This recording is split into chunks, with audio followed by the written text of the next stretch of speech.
Hari ini harusnya kita ikut ambil bagian dalam kejadian yang terjadi atas negeri kita ini. Gereja harusnya tampil ke depan, gereja harusnya muncul, dimulai dengan kita saja.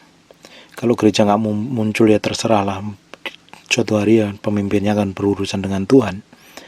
Tapi kita harus benar-benar muncul. Kalau Bapak Ibu nggak punya uang, pakai lutut untuk berdoa untuk bangsa ini. Kalau yang masih ada uang diberkatin, kasih makan tetangga kanan kirimu yang kekurangan. Apalagi yang isoman itu dikasih makan, kasih keuangan. Bagi berkat sama mereka.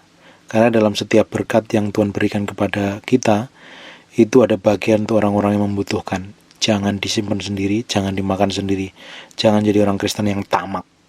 Jangan jadi orang Kristen yang serakah. Apalagi hamba-hamba Tuhan harusnya tidak boleh jadi hamba Tuhan yang serakah.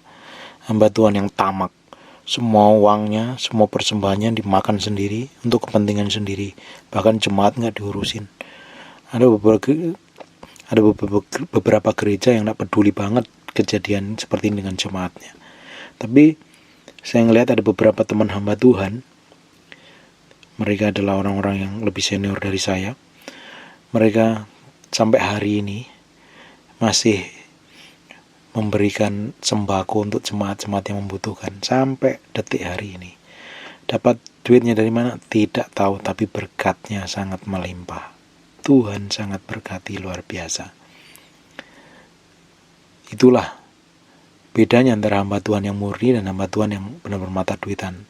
Bagi hamba Tuhan yang mata duitan, tidak peduli mau jemaatnya keleleran, mau jemaatnya sakit, mau jemaatnya kurang, nggak terlalu dipikirin.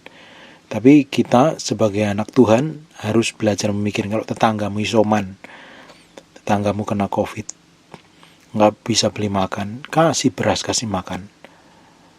Kan nggak akan membuat kita miskin, kita berbagi dengan orang yang susah, orang yang menderita. Ini saatnya harusnya gereja tampil sebagai terang kebenaran, jadi sinar kebenaran. Jangan malah pura-pura buta, pura-pura tuli, nggak tahu kondisi keadaan yang terjadi. Ini saatnya harusnya ada gelombang apa itu namanya, diakonia atau apa itu. Gereja harus banyak menabur. Bapak Ibu, saya sudah ngomong berkali-kali, bagi yang punya duit belajar tabur. Kalau nggak punya duit, Pak, saya nggak punya uang, orang saya aja juga susah. Pakai mulutmu, pakai lututmu untuk berdoa, biar terjadi pemulihan kembali. Kalau hari ini kita diberikan umur panjang, diberikan berkat, Tuhan punya maksud, Tuhan punya tujuan. Bukan Tuhan tuh tanpa tujuan memberkatin kita, memberikan umur panjang kepada kita, membuat kita hidup. Dia punya maksud dan tujuan. Itu yang harusnya kita sebagai orang percaya itu ngerti. Jangan jadi orang Kristen itu melempem, nggak ngerti apa-apa, plongo, ngerti firman kagak, tapi rajin kritik. Berdoa nyembah kagak, tapi rajin menghujat. Jangan jadi orang Kristen seperti itu. Jadi orang Kristen itu benar-benar belajar berkenan di hadapan Tuhan. Saya sudah kurangin jauh untuk ngomentarin hidup orang, untuk ngomentarin pendeta lain. Biarlah mereka berurusan. Tapi selama saya bisa ngomong kebenaran, saya akan ngomong kebenaran, sekalipun itu menyakitkan. Ini waktunya kita menabur. Buka sebentar di Wahyu pasal yang ke-22. Ini ayat pasal yang paling terakhir dari kitab ini. Ayat yang ke-11. Barang siapa yang berbuat jahat, biarlah ia terus berbuat jahat. Barang siapa yang cemar, biarlah ia terus cemar. Dan barang siapa yang benar, biarlah terus benar, berbuat kebenaran. Barang siapa yang kudus, biarlah terus menguduskan dirinya. Saya coba buka di Amplified Bible. Terjemahannya kurang lebih seperti ini. Dia yang tidak benar, tidak adil, jahat, biarkan dia tetap tidak benar. Dan dia yang najis, najis, biarlah dia tetap najis. Dan dia yang benar, orang benar itu adil, lurus hatinya, jalannya nggak berbelok dolak-dalik mulutnya, dalam kedudukan yang benar di hadapan Allah, dalam posisinya di perpandangan Allah itu benar. Biarlah ia melakukan yang benar, dan dia yang kudus, biarlah ia tetap kudus. Hari ini memang kejadian Ada orang yang semakin jahat, ada orang semakin tamak, ada orang semakin kikir, ada orang semakin culas. Itu tetap ada. Tapi kita, orang percaya, orang yang dengerin, apalagi yang dengerin firman ini, kita harus berubah. Kalau dulu kikir, dulu tamak, dulu gampang tersinggungan, dulu gampang ngomel, menggerutu, ngeluhan, dulu gampang komentar jahat di wall orang lain, di postingan orang lain, ngomentarannya nyelkit. Sekarang waktunya bertobat, berubah, benar-benar jadi berkat. Manfaatkan waktu kita yang ada hari ini untuk menyenangkan Tuhan, untuk melakukan hal kebaik. Jangan kita yang ikut ambil bagian seperti orang dunia. Saya melihat tuh, orang dunia dalam kondisi seperti ini tambah culas ada, tambah jahat ada, tambah mulutnya kotor ada, mulutnya serampangan ada, hidupnya sembrono ada, hidup dalam dosa banyak. Tapi kita jangan ikut orang dunia. Aliran kita yang kita ikutin harusnya kita semakin kudus, semakin suci, semakin benar, hidupnya semakin hati-hati, semakin hati-hati. Daging, keinginan daging, egomu, perasaanmu, emosimu, kelakuanmu, pikiranmu harus ditaklukkan kepada Kristus. Harus takluk kepada Kristus. Tidak boleh sembarangan, tidak boleh sembrono lagi. Kita ini harus benar-benar berubah. Kalau kehidupan kita ini tidak berubah, hidup kita itu seperti orang dunia. Kalau kehidupan kita ini seperti orang dunia, ya apa bedanya dengan orang dunia? Bukankah kita ini menjadi anak-anak Tuhan yang berbeda? Anak-anak Tuhan yang kudus, anak-anak Tuhan yang suci, anak-anak Tuhan yang benar-benar melihat perkara ilahi. Kalau Bapak Ibu buka sebentar di Kolose pasal yang ketiga, ayat yang pertama. Karena itu, kalau kamu dibangkitkan, kalau kita ini dibangkitkan bersama dengan Kristus, kita suruh ngapain? Carilah perkara yang di atas, di mana Kristus ada, duduk di sebelah kanan Allah. Pikirkanlah perkara yang di atas, bukan yang di bumi. Sebab kamu telah mati dan hidupmu tersembunyi bersama dengan Kristus di dalam Allah.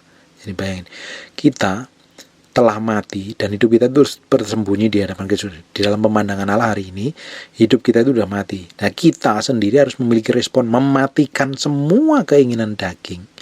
Supaya apa? Kita itu bersembunyi dalam Kristus sehingga Kristus yang muncul. Ayat 4, apabila Kristus yang adalah hidup kita menyatakan diri, kelak kamu pun akan menyatakan diri dengan Dia dalam kemuliaannya. Kita bersembunyi di dalam Kristus sehingga kemuliaan Kristus yang memancar dalam hidup kita. Ini ayat keempat. Kita disuruh memikirkan perkara yang di atas. Memang kita harus paksakan untuk memikirkan perkara di atas, karena kecenderungan manusia itu memikirkan yang kelihatan, pingin kaya, pingin mobil bagus, pingin rumah mewah, pingin punya deposito, pingin jalan-jalan ke luar negeri, pingin sombong, pingin belagu, pingin kelihatan keren, pingin dipuji orang. Itu keinginan manusia. Itu perlu kita sangkal diri, pikul salib, itu perlu kita salibkan. Supaya apa? Hidup kita itu tersembunyi di dalam Kristus. Supaya apa? Kemuliaan Kristus itu memancar keluar.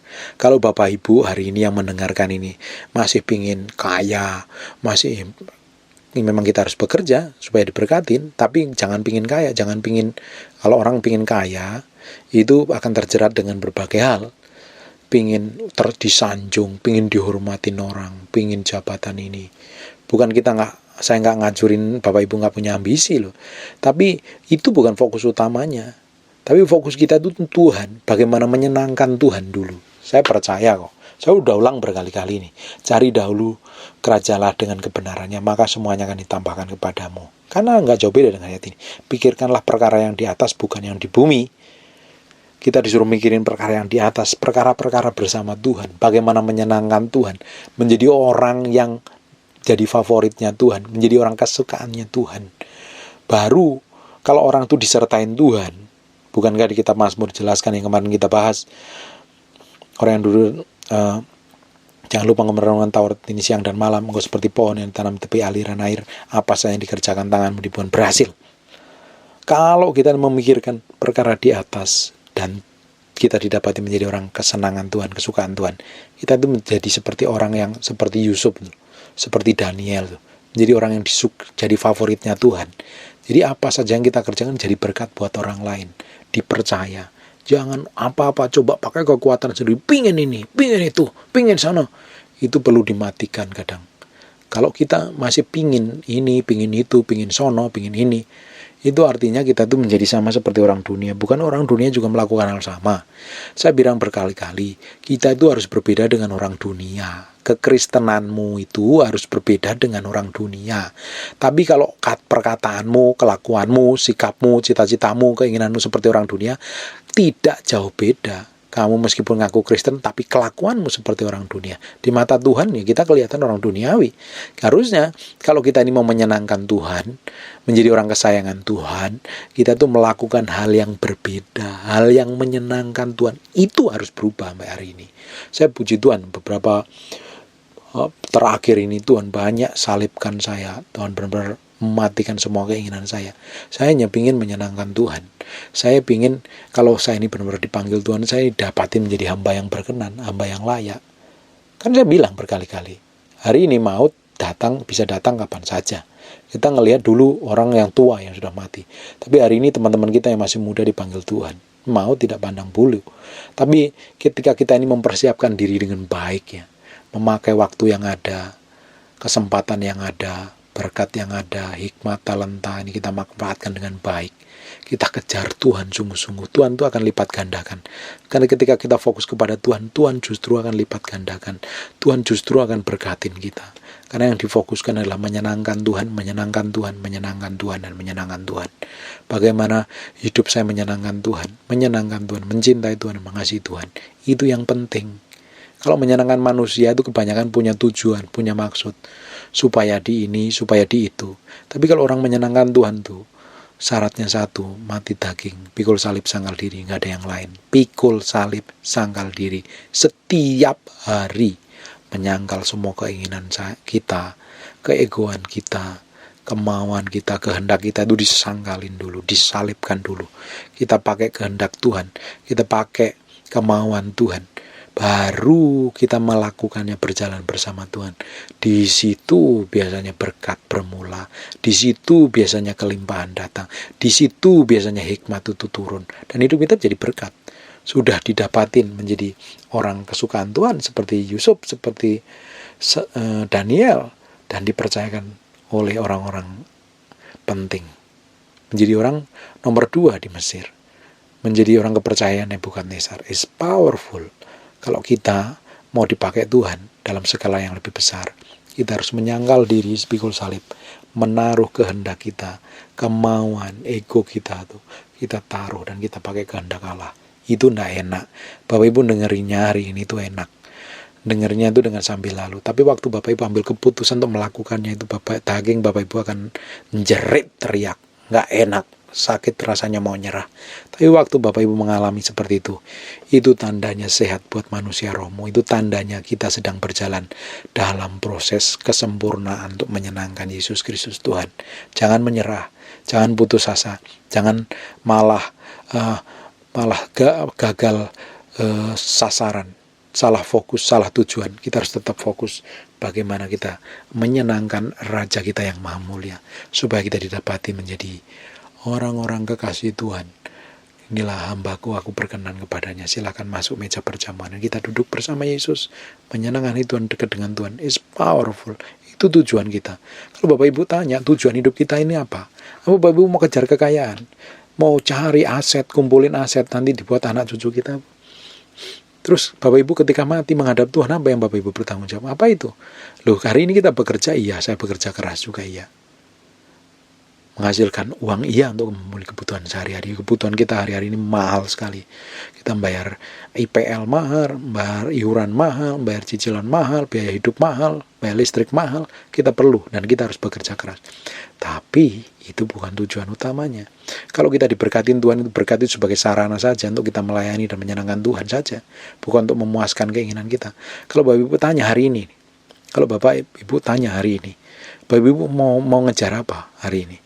Mau pengen kaya, pengen sukses, pengen terkenal, pengen dihormati orang, itu sia-sia semua loh.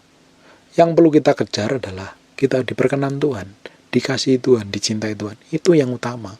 Hari ini yang saya benar-benar lakukan, ini yang saya kejar di hadapan Tuhan. Saya belajar mencintai Tuhan, semakin hari semakin mengasihi Tuhan, bangun hubungan setiap hari, setiap saat. Kadang hati saya ini nempel Tuhan. Kadang saya ngelihat kejadian, ngelihat di Facebook saya, ngelihat di TV, hampir tiap menit banyak orang meninggal, tiap jam melihat orang meninggal. Hati saya ini jerit di hadapan Tuhan, benar-benar nangis buat bangsa ini, benar-benar. Kalau waktu kosong saya lebih banyak diam, berdoa, menyembah Tuhan saja. Saya belajar menyenangkan dan tidak enak. Memang tidak enak, daging akan jerit-jeritan, daging akan teriak. Tapi kita harus latih itu.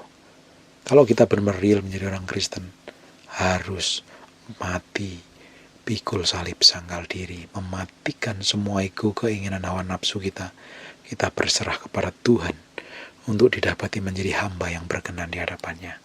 Amin. Selamat menjalanin, selamat pikul salib, sangkal diri, selamat berjuang. Kita sama-sama berjuang untuk menjadi orang yang difavoritkan Tuhan. Amin. God bless you.